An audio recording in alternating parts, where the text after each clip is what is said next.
7 turnovers at halftime, but he did have 6 turnovers. It was a block shot. It was not a block shot because you sat right there and you're being hypocritical once again because you immediately said, well, that's a turnover, and now you're trying to dismiss it as a block shot, which they eventually did. They put it down on the stat line as 7. At the block shot?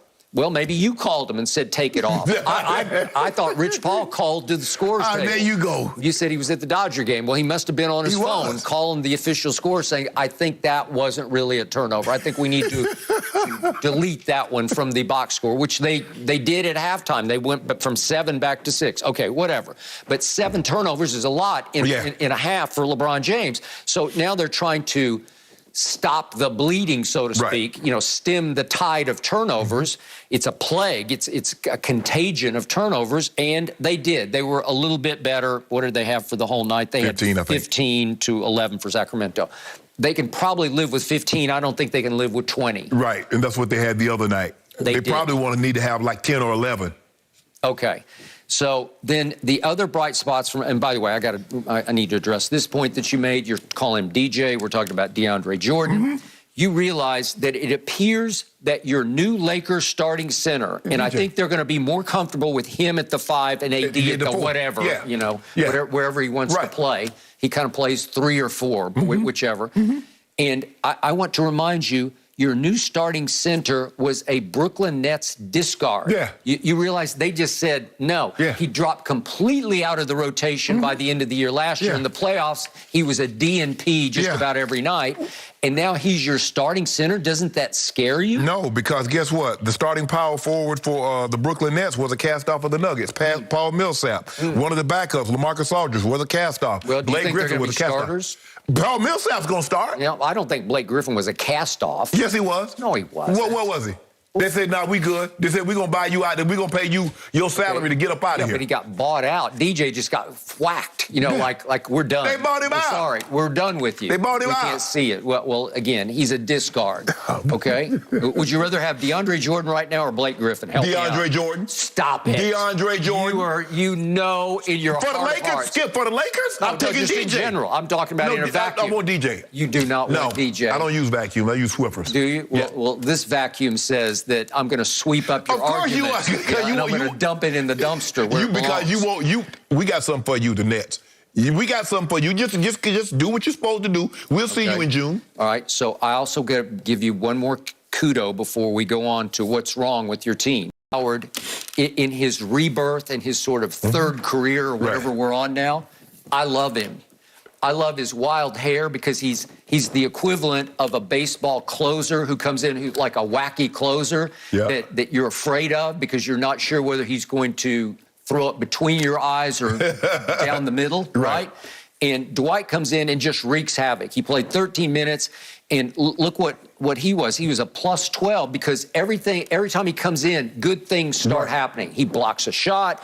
He knocks the ball out of somebody's hands. He gets into it with somebody. He's a distraction. He's got some Rodman in him now. He's a little bit of Dennis Rodman. We just got to keep him under control, Skip, because in 13 minutes he had 5 fouls. I know, but I like that because he's moving people around. He's knocking people around. He's creating havoc, for better or for worse. And I was okay with the 5 fouls in 13 minutes, that may be some record pace. I don't know, for all I know. Okay, so now we get to the bigger picture of what happened in this game. Well, LeBron is playing like it's a playoff game. Seriously, I'm not exaggerating. He is in playoff mode, and the swings in this game were stunning. They're crazy. Because they got up 8 early, and I thought, they're just going to rock and roll tonight. They're just saying, no, enough of this 0-5, watch this.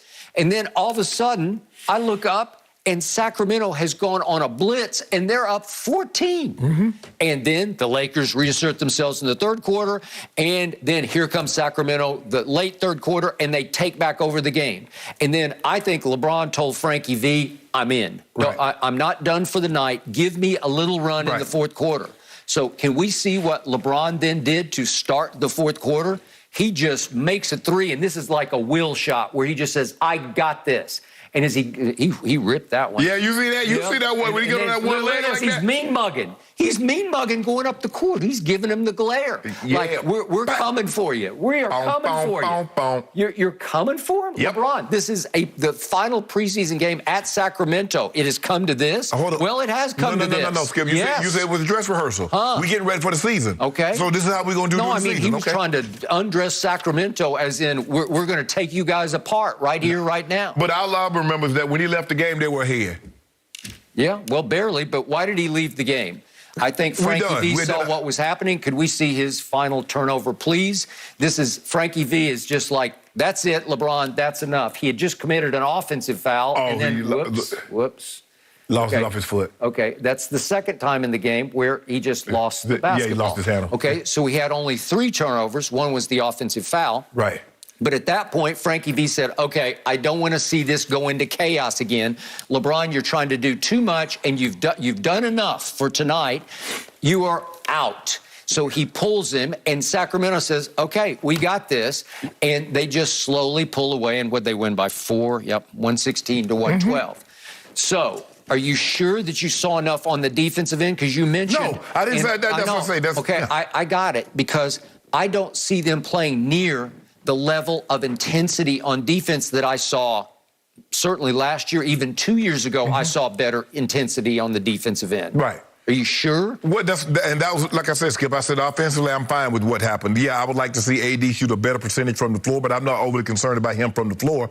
I just like to see him shoot better from the free throw line, because over the last couple of years, I've seen his free throw percentage decline. I said, but what I was disappointed about was they gave up 71 points at the half to Sacramento, and that's unacceptable. So that's a little concerning, but let's see what happens when they get all the pieces back. Okay. I think they'll be just fine defensively, but I just needed to see LeBron, I needed to see AD, and I needed to see Russ. I needed to see them play together and look good in doing so. This is shades of things to come, because I think LeBron's going to have even more on his shoulders in year 19 than even you think. I think many nights he's going to have to say, I got this. No, but you're the one. You keep saying that AD is the best player. You keep saying they're only going to go, and others have said they're only going to go as far as AD takes them. LeBron James is still the best player on that team. All right. Well, is he? Can he be every night? Can he do it in year 19? Can he do what he did last night consistently, night after night?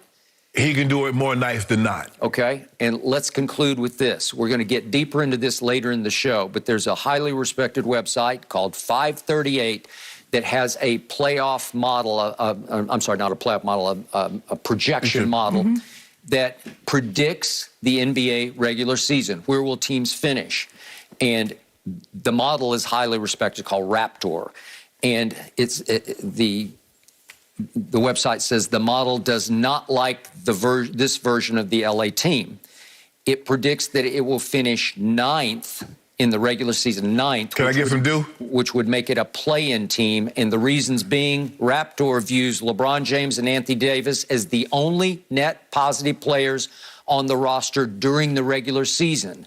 The model is particularly low on Russell Westbrook, what have I said, and Carmelo Anthony. But analytics has never liked those two guys, Skip. That's nothing new. Yep. Who are obviously both projected to play sizable roles. But it is notable that LA is given a better chance of postseason success than its projected win-loss record in you know what? Since you reading them stats, how about this? This is what I do for both of you guys. Yep. I'll bet you whatever amount of due that you want, they don't finish 9th. And I got 100 bands for 538 say they finish better than 9th. Really? Yeah. That's what I do. That's what I do for 538. Really? I got 100 bands for your 538. Put it up or shut it up. Really? And I got 50 cases of due for you. 50 cases? 50 cases, they finished better than 9th in the West. I didn't say this. No, well, they said this. I just wanted your reaction to it. You got it. Well, they might bet you on this. They ain't gonna bet nothing. Yeah? They ain't gonna bet. They won't bet nothing. Why don't you make it 200? Whatever they want to bet. They finished better than 9th. You're a rich man. You live up in that palatial estate up in Bel Air. Yep. Just bet your swimming pool.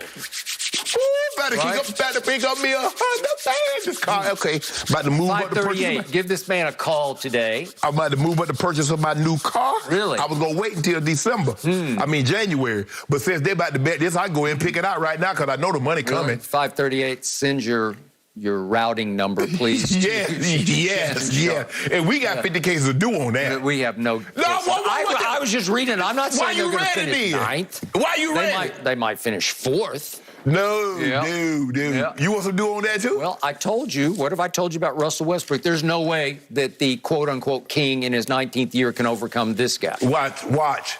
Yeah. We ain't going to have to overcome. Russ, I love what I saw from Russ last night. 18 point, plus 7. Yeah. LeBron did his damnedest last night and still came up short. Hey, give us 30. That's all we need. We're going to be playing something like 32, 33 minutes a night. Going to do damage. Hey. But see, here's the thing, though, Skip. That was an opportunity last night for AD to assert himself and take the game over. All right, well, there you go. That's your second problem, right? We're going to be all right. Okay, now let's talk about a real GOAT. How about it? Where? The real GOAT that we saw last night on Fox. Against Golden State is when it will all count. The Lakers season opener. No. But let's move on because did Tom Brady put Shannon's my homeboy and the rest of the league on notice after that Bucks win? No. And Katie addressed playing with